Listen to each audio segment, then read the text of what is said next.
पुण्यातून महायुतीकडून माजी महापौर मुरलीधर मोहोळ यांना उमेदवारी देण्यात आली आहे। त्या पार्श्वभूमीवर मुरलीधर मोहोळ यांनी शिवसेना नेत्या तथा उपसभापती डॉक्टर नीलम गोरे यांची त्यांच्या सिल्वर रॉक्स या निवासस्थानी जाऊन सदिच्छा भेट घेऊन सत्कार स्वीकारला। यावेळी डॉक्टर गोरे यांनी त्यांना महावस्त्र, पुष्पगुच्छ आणि महालक्ष्मीची प्रतिमा भेट देत निवडणुकीत भरघोस मतांनी विजयासाठी शुभेच्छा दिल्या।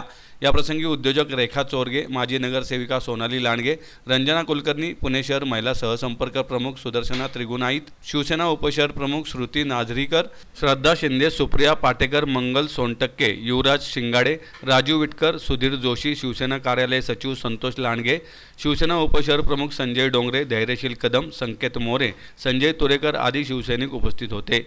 या भेटीवेळी उपस्थित शिवसैनिकांनी सकारात्मक प्रतिसाद देत मोहोळ यांचा विजय मताधिक्यांचा विक्रम निश्चितपणे गाठेल अशी भावना व्यक्त केली।